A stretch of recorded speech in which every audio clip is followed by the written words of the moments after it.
আসসালামু আলাইকুম, আদাব ও শুভেচ্ছা। ঘুমাতে হবে অথবা বন্ধ করে দিতে। আপাতত একটু সময়ের জন্য বন্ধ রাখেন, আমার বক্তব্য লম্বা হবে না। বন্ধ করে দিন কিছু সময়ের জন্য, বন্ধ করে দিন।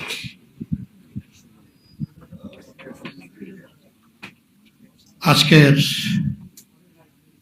সর্বধর্মীয় এই সম্প্রীতি সমাবেশের সম্মানিত সভাপতি, বাংলাদেশ জামাত ইসলামী ঢাকা মহানগরী আমির, কেন্দ্রীয় নির্বাহী পরিষদ সদস্য জননেতা নুরুল ইসলাম বুলবুল, মঞ্চে বসা বিশেষ অতিথিবৃন্দ,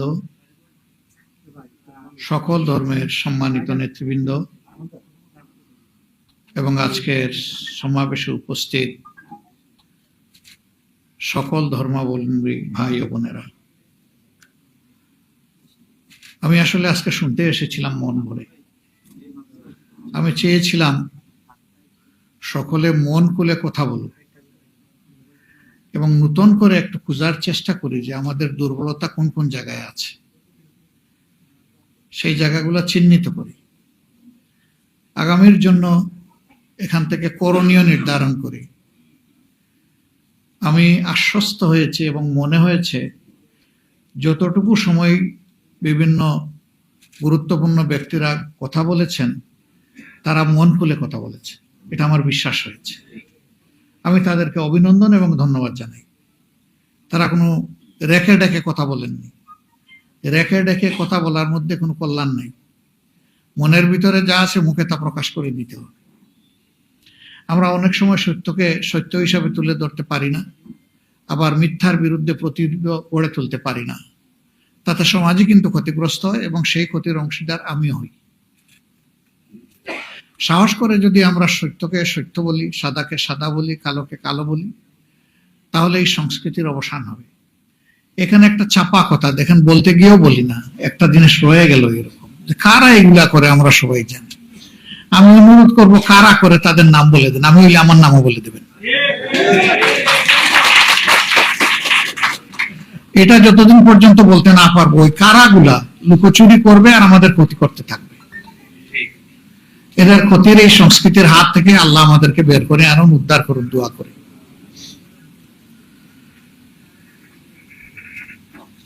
যারা অন্যকে সম্মান করতে পারে তারাই প্রকৃত মানুষ। আর যে সম্মানের কাঙ্গাল হয়ে ফেরি করে তারা প্রকৃত মানুষ নয়। সম্মান চেয়ে নেওয়ার কোনো বিষয় না। সম্মান ভালোবাসা মানুষের হৃদয় থেকে বের হয়ে আসে এবং কারো কথায় ফুল ফুটলেই সম্মান এবং ভালোবাসা তৈরি হয় না। তাকে তার কাজ দিয়ে প্রমাণ করতে হয় যে তিনি তার কথার উপরে সত্যবাদী। যখন এটি হবে তখন সমাজের মধ্যে মানুষের আস্থা তৈরি হবে। যেমন এখানে গুরুত্বপূর্ণ ব্যক্তিরা বলেছেন যে আমাদের অনেকগুলো ন্যায্য দাবি অতীতে কোনো কোনো দল তাদের নির্বাচনী ইশতেহারের অন্তর্ভুক্ত করে জাতিকে তারা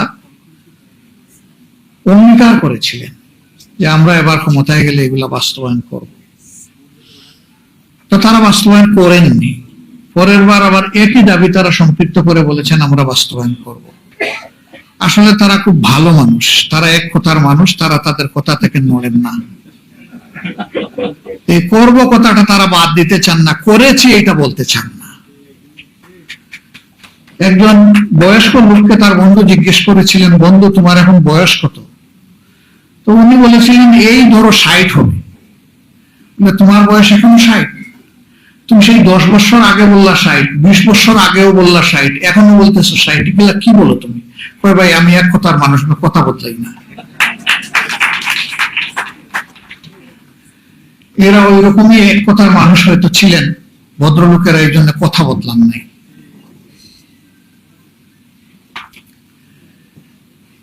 সমাজে একটা কথা চালু আছে, আপনি যদি পানিতে কূপ মারেন তাহলে দাটা এসে হাঁটুতে লাগবে, আপনার নিজের হাঁটুতে, অন্য কারো না।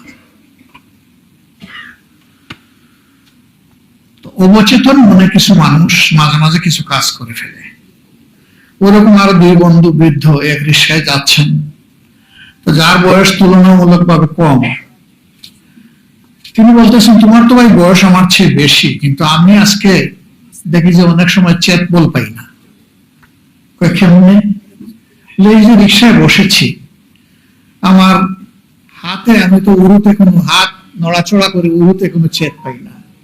ওই বন্ধু, হাতটা তো তোমার উরুতে নয়, আমার উরুতে, এই জন্য চেত পাচ্ছ না।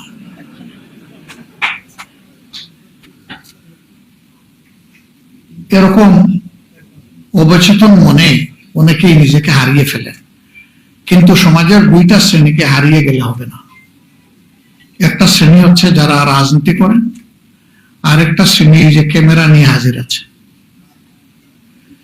এই দুই শ্রেণীকে সমাজকে দেখতে হবে চতুর্দিক থেকে, নইলে তারা সমাজের উপরে সুবিচার করতে পারবেন না, ইনসাফ করতে পারবেন না।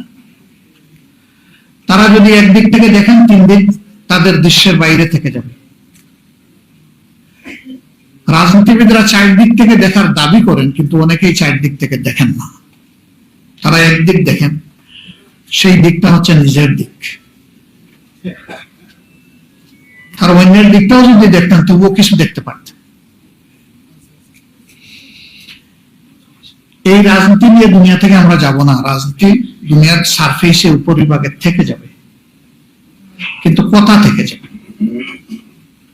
কোন লোক তার রাজনৈতিক জীবনে কি করেছেন, ভালো হলে মানুষ তাকে অবশ্যই তার মৃত্যুর পরে স্বতঃস্ফূর্ত মনে প্রশংসা করবে, তার জন্য দোয়া করবে।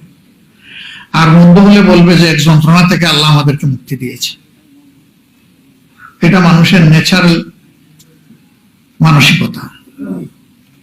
আমরা এমন রাজনীতি করতে চাই না যে সামনে এসে আমাকে সম্মান করবে আর পিছনে গেলে গালি দিব। ওই রাজনীতিটা আমরা করতে চাই না। বরঞ্চ আমরা সেই রাজনীতিটা করতে চাই, সামনে আসলে আমাদের পরম বন্ধুরা আমাদের দোষগুলা চোখে চোখ রেখে আমাদেরকে বলে দেবে। এইটা আপনাদের কাছে আমরা আশা করি না। আমরা আপনাদের মাঝে এটা দেখতে পাচ্ছি। আর যদি ভালো কিছু তাকে বাইরে গিয়ে প্রশংসা করবে, আমার সামনে না। এই রাজনীতিটা যদি আমরা সমাজে আসলেই কালচার করতে পারি, চালু করতে পারি, সমাজ যন্ত্রণা থেকে বের হয়ে আসবে।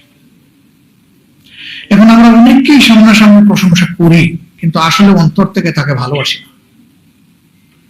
এটি একটি মেকি বই প্রকাশ। সেই প্রকাশটা হোক কর্মের মাধ্যমে, অন্তরের গভীর থেকে। তাইলে সমাজ বদলে যাবে ইনশাআল্লাহ। মাগুরার একটা পরিবারের কথা বলা হয়েছে। আমি কেবল বরগুনা, আমি কেবল মাগুরা থেকে অনুরূপ আরেকটা হৃদয় বিদারক ঘটনা ভিজিট করে ফিরছিলাম। রাস্তায় হঠাৎ করে কোনো মেইন স্ট্রিম মিডিয়া নাই। এই খবরটা মেইন স্ট্রিম মিডিয়া আসলোই না, যেন এরা মানুষই না। সোশ্যাল মিডিয়া দেখলাম। আবার সোশ্যাল মিডিয়াকে সবসময় বিশ্বাসও করা যায় না। আমি বলি যে ফেসবুক কখনো ফেসবুক ঠিক আছে, আবার কখনো ফেক বুক হয়ে যায়। মিথ্যা সংবাদ দিয়ে মানুষকে বিভ্রান্ত করে এরকম বহু খবর চলে আসে। এমনকি সুপার এডিট করে মানুষকে একেবারে জবাই করে দেওয়া হয়, সেটাও আসে। তো দেখলাম যে এরকম একটা ঘটনা বরগুনায় ঘটেছে।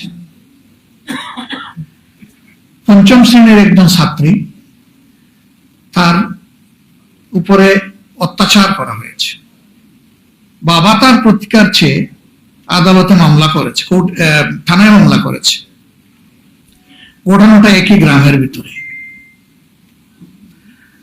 যারা তার ক্ষতি করেছে তারা খুব দাপটশালী, স্বচ্ছ। আর ইনি মুরগি যে বিক্রি করে এইরকম একটা দোকানের কর্মচারী, ওই মেয়েটার বাবা। কেন তিনি মামলা করলেন? এই অপরাধে তাকে খুন করেছে। মাগুরাটা আমরা সবাই জানি, এটা নিয়ে অনেক হইচই হয়েছে, কিন্তু এটা নিয়ে কোনো শব্দ নেই। আমি আমার সংশ্লিষ্ট এলাকার লোকদেরকে জিজ্ঞেস করলাম, এরকম কিছু আপনারা জানেন কি? তারা বললেন যে আমরা শুনেছি। আমি বললাম, গো এট ওয়ান্স, আমাকে খবর জানান কি হয়েছে সেটা। তারা গেলেন, একটা করুণ অবস্থা বর্ণনা। আমি তাদেরকেও কিছু জাকুনি দিলাম, বকুনি দিলাম, যে আমি এখানে 150 মাইল দূর থেকে জানতে পারলাম, আপনারা 1.5 মাইল দূর থেকে জানলেন না কেন? এটা তো আপনাদের নৈতিক দায়িত্ব ছিল। আবার আমি পরের দিন ওইদিকে রওনা দিলাম। আমার কিছু কাজ ছিল, সেটা স্থগিত রেখে আমি গেলাম। আমি যাওয়ার আগে সাংবাদিক বন্ধুরা তারা বাড়ির উঠান নিজেদের দখলে নিয়ে নিছে। আমি গিয়ে হাত জোর করে বললাম, একটা মেয়ের ইজ্জত ক্ষতিগ্রস্ত হয়েছে, তার বাবা নির্মম ভাবে নিহত হয়েছে। আমি হাত জোড়ে আপনাদেরকে অনুরোধ করি, আপনারা সামনের রাস্তায় যান। আমি এখানে আপনাদের সাথে কথা বলে আপনাদেরকে কষ্ট দেব না। আর এই পরিবারের ইজ্জতে আর একটা পালক সেখানে যোগ হোক, এটা আমি চাইবো না, বেইজ্জতের পালক। আপনারা মেহরবানি করে আমাকে সাহায্য করেন। আমি ধন্যবাদ জানাই, আর বেশি বলতে হয়নি, তারা সবাই চলে গেছে। আমি ঘরের ভিতরে যখন ঢুকি, দুইজন সঙ্গীকে সাথে নিয়ে ঢুকছি, বাকিদেরকে আমি এলাও করি নাই। আমি বলেছি প্রত্যেকটা মানুষের ইজ্জতের বিষয় আছে, আমি তাদেরকে মানুষের মুখোমুখি করতে চাই না। আমিও যদি উপস্থিত না হয়ে কাজটা করতে পারতাম, সেটি আমার কাছে সম্মানের হতো, ভালো লাগতো, কিন্তু এটা সম্ভব না। আমাকে তাদের অবস্থাটা অ্যাসেস করার জন্য যেতে হবে। একটা পর্যায়ে মাত্র একজন সঙ্গী রেখে আমি দ্বিতীয় জনকে বলছি, আপনিও চলে যান। তাদের কথাবার্তা শুনলাম, দেখলাম, ঘর দুয়ার অ্যাসেস করলাম, প্রত্যেকটা রুমে ঢুকলাম তাদের অনুমতি নিয়ে একটা একটা করে। তারপরে আমার করণীয়টা আমি ঠিক করলাম ওখানে দাঁড়িয়ে, যে আমার কি করণীয়, আমার প্রিয় সংগঠনের কি করণীয়। তো মহিলা বিলাপ করতেছিলেন, যিনি বিধবা হয়েছে, নির্যাতিত মেয়েটির মা। তিনি তার মেয়েটিকে আমার সামনে আনতে চাইলেন। আমি বললাম, প্লিজ তাকে আমার সামনে আনবেন না, এটি তার বড় মেয়ে। আর একটা মেয়ের বয়স 3.5 বছর, আর একটা কুলের শিশু 2.5 মাস।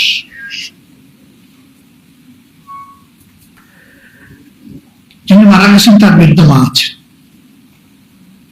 মা কাঁদতেছেন একদিকে, আর বিধবা যিনি তিনি কাঁদতেছেন আর একদিকে। আসলে তো তাদেরকে সান্ত্বনা দেওয়ার কোনো ভাষা নেই। তারপরে ছোট বাচ্চাকে নিয়ে বললাম যে এটা আমার দিয়ে দেন। তার বাবা তো নাই, এর পালবে কে? মহিলা বললেন, আপনি নিয়ে গেলে খুশি হব। 2.5 মাসের বাচ্চা, আমি কিভাবে এই বাচ্চা পালবো, বাকি দুইটাকে কিভাবে পালবো? আমি কুলে নিয়ে বললাম, বাচ্চা আমি নিলাম, আবার আপনার কাছে আমি আমানত রেখে গেলাম। আমাদের পক্ষ থেকে এই বাচ্চাকে আপনি লালন পোষণ করবেন। এই বাচ্চা আপনার বাকি 2 বাচ্চা, এটা যেহেতু সর্বকনিষ্ঠ, সে যতটুকু লেখাপড়া করতে চায়, পূর্ণ বয়স্ক না হওয়া পর্যন্ত, তার বিবাহ হওয়া পর্যন্ত আপনার পরিবারের দায়িত্ব আমরা নিলাম। শুধু দোয়া করবেন আমরা যেন এই সিদ্ধান্ত বাস্তবায়নে কখনো কমতি না করি। আমি তাদের মাসিক আয় কি ছিল সর্বসাকুল্যে এটাও জানার চেষ্টা করেছি। একটা পরিমাণ অর্থ দিয়ে বলেছি, এটি 3 মাসের, এটা আপনার হাতে রাখেন। 3 মাস পরে প্রতি মাসের 1ম তারিখ আপনাদেরকে আমাদের লোকেরা পৌঁছে যাবে, এবং আমাদের দায়িত্ব আমরা পালন করব।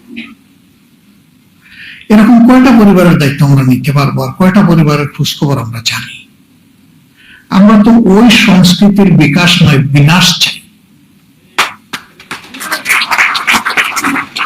কয়টা মন্দির, কয়টা মঠ, কয়টা চার্চ আমরা পাহারা দিতে পারবো, এবং কতদিন পারবো?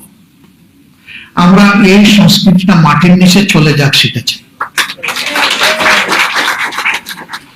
এই দেশে আমি জন্মগ্রহণ করার কারণে, আমি একজন মুসলমান হওয়ার কারণে যদি আমার মসজিদ পাহারা দেওয়া না লাগে, তাহলে কেন মঠ, চার্চ এবং মন্দির পাহারা দেওয়া লাগবে?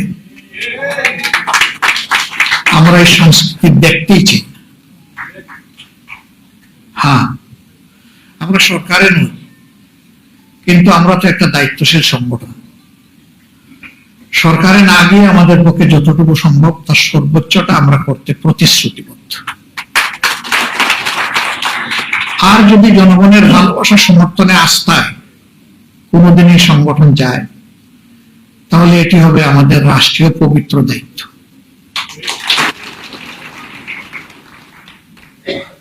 চেষ্টা করি যা বুঝি সেটা বলা, যেটা বুঝি না এটা বলিও না।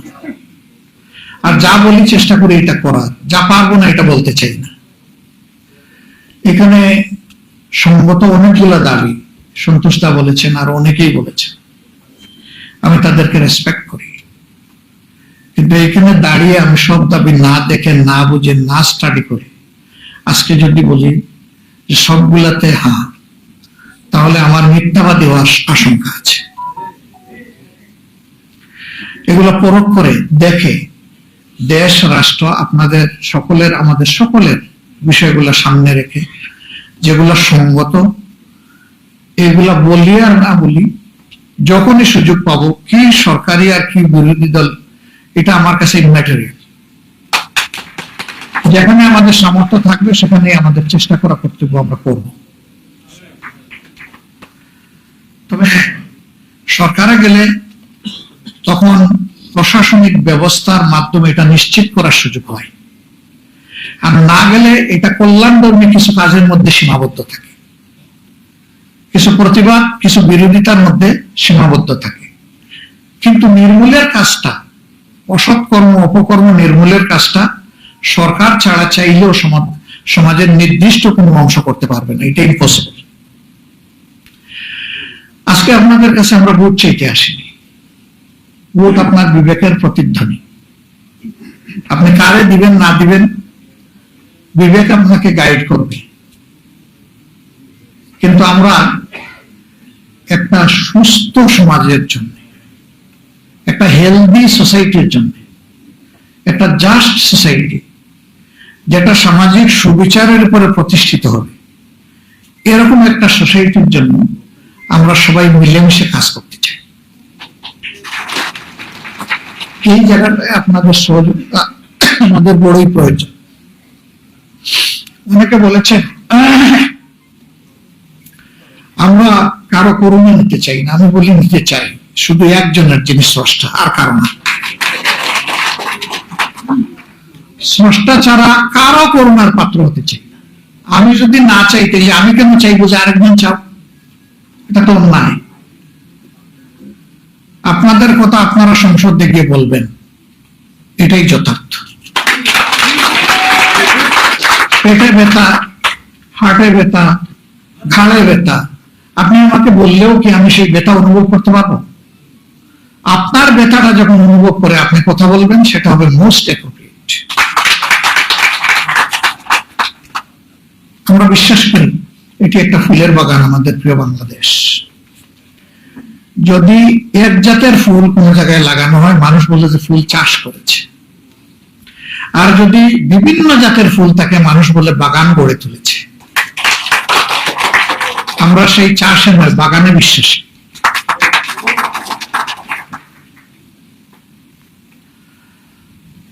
আমরা আমাদের ফুলের বাগান কোন বুতুম পেঁচা আর নষ্ট করুক, এটা আমরা চাই না। এই বাগান পাহারা দেওয়ার দায়িত্ব আমাদের সবার।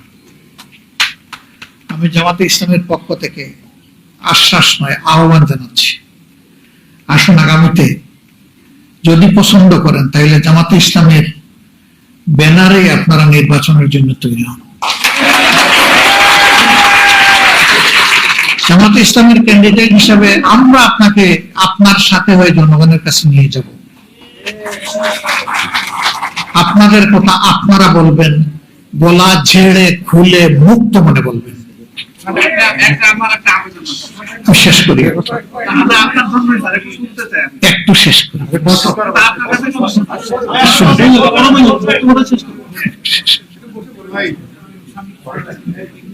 হ্যাঁ, আপনারা আসলে মোস্ট ওয়েলকাম। না আসলে অন্তত ভালোবাসার জায়গাটা চাই, এবং সেটা কোনো ব্যক্তির জন্য না, কোনো দলের জন্য না, আপনার নিজের জন্য এবং আপনার প্রিয় দেশের জন্য। আমরা দেখতে চাই না এই দেশ থেকে যে কোনো ধর্মের একজন মানুষ, সে মুসলিম, হিন্দু, বৌদ্ধ না খ্রিস্টান, নির্যাতিত হয়ে দেশকে নিজের জন্য আপদ মনে করে দেশ ছাড়বে, এটা আমরা দেখতে চাই না। অতীতে যারা এরকম আপদ মনে করে জালিমদের হাতে নির্যাতিত হয়ে দেশ ছেড়েছে, আমরা তাদেরকে আমাদের দেশে ফিরিয়ে আনতে চাই। তার নিজের জন্মস্থান, তার অধিকারের জায়গায় সে আসুক, কোনো অসুবিধা নেই। এটা থেকে যদি এরকম একটা পরিবেশ সৃষ্টি করতে পারি, সারা দুনিয়া এটা থেকে শিক্ষা নেবে।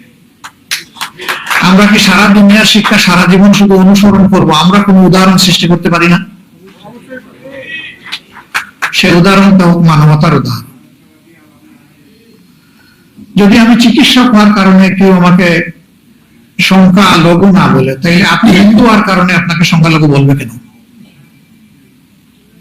আমরা ধর্ম এবং পেশার ভিত্তিতে সমাজের এই ডিভিশনকে আমরা ঘৃণা করি। ঘৃণা, মানুষকে মানুষ হিসাবে দেখতে হবে, আমরা তার পক্ষে। আমার এই বক্তব্যে কতজন যে খেপবে আমি জানি না। আপনারা নিশ্চিত থাকেন, আমাদের এই মিডিয়ার ভাইয়েরা যেটা পছন্দ হয় ওইটাই এক পিস উঠাই দিবে আমার ব্যাপারে। আমার মন খারাপ করবেন না, কারণ আপনারা এটা করে থাকেন। তখন দেখবেন যে আমার দিকে তীর, নেজা, বললম, বর্ম, খঞ্জর সব চলে আসছে। পারলে বুথা কামান দিয়ে আমার দিকে গুলি চলবে। ছোড়ো, বিশ্বাস করেন আমি এগুলোর পরোয়া করি না। আমি পরোয়া করি আমার বিবেককে। আমার বিবেক যা হা বলবে আমি তা বলবো, যা না বলবে আমি এটা বলবো না। কেউ আমাকে বাধ্য করলেও আমি বলবো না, আর কেউ আমাকে নিষেধ করলেও যা বলার আমি তাই বলবো। এখন যদি জামাত ইসলামেরও পছন্দ না হয়, আমারও বেশ করে দিতে পারে, কোনো অসুবিধা নেই। কিন্তু আমাকে চলতে হবে আমার বিবেকের আলোকে। কিছুদিন আগে বাংলাদেশে কিছু ভাঙচুর হয়েছে। আমি একটা স্ট্যাটাস দেওয়ার পরে এইরকম আমার উপরে আক্রমণ শুরু হয়েছিল। আমি সেদিন বলেছিলাম আমি এই আক্রমণের তোয়াক্কা করি না। আমি যা দেশের জন্য, জাতির জন্য ভালো মনে করেছি, আমার বিবেকের জন্য আমি তাই লিখেছি। ভবিষ্যতে আমি লিখব। আমি কোন বিশেষ গোষ্ঠীকে বয় করে বা কাউকে খুশি করার জন্য আমি এটা লিখিনি। আমি লিখেছি আমার আল্লাহকে ভয় করে, যে আমার বিবেক আছে, আমি যদি বিবেক অনুযায়ী এক না করি আমি আমার আল্লাহর কাছে জবাবটা দিব কি? কেউ যদি অপরাধী হয় তার বিচার হোক, শাস্তি হোক, কিন্তু আমি কে তাকে শাস্তি দেওয়ার? তার জন্য বিদ্যমান সমাজের বিচার কাঠামো আছে, যেটাই থাকুক ওখানে যাকে এটা রেফার করে। আমি তো কোনো মবের পক্ষে নাই, মবকে আমি এলাও করবো না। আমার ডিকশনারিতে এমন কোনো কাজ নাই যেটা অন্যের সন্তান করলে এটা সন্ত্রাস, একই কাজ আমার ছেলে করলে এটা সাহস, আমি এটা মনে করি না। আমার ছেলে যদি একই কাজ করে সেও সন্ত্রাসী। হ্যাঁ, ছেলে আর বাপ এক নাও হইতে পারে, দুজনের দর্শন, ধর্ম আলাদা হয়ে যেতে পারে। এটাই দুনিয়ার বাস্তবতা, এটা মেনে নিতে হবে আমাকে।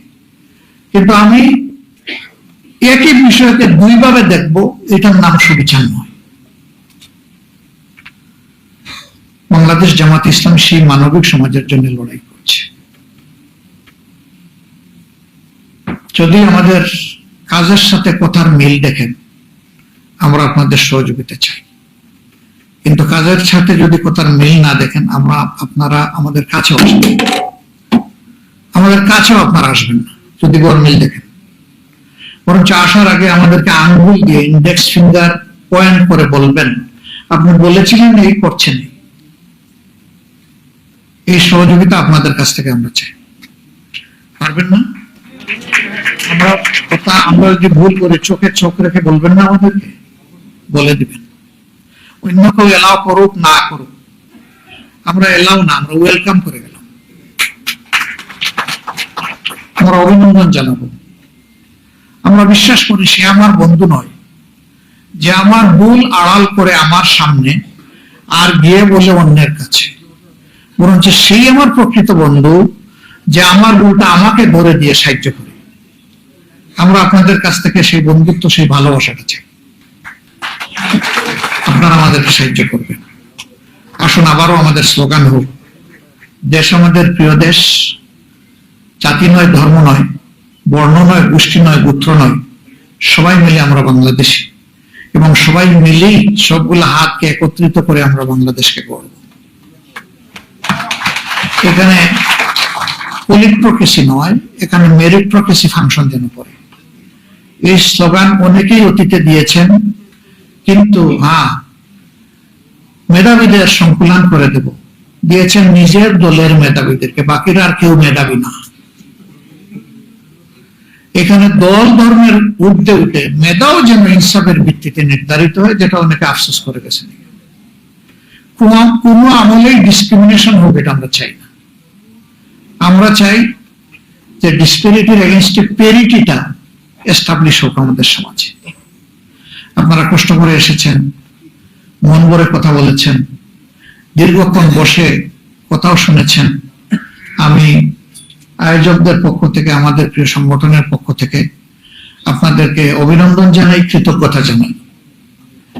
ভবিষ্যতে যেন আপনাদের ডাকে আমি সাড়া দিতে পারি, আমার দল সাড়া দিতে পারে, এবং আমাদের পাশেও যেন ন্যায্য কাজে আপনারা দাঁড়াতে পারেন, সেই আশাবাদ ব্যক্ত করে আমার কথা এখানে শেষ করছি।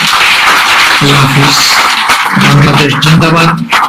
সকলের নিরাপদ দেশ হোক আমাদের প্রিয় বাংলাদেশ। আপনি কি বলতে চেয়েছিলেন?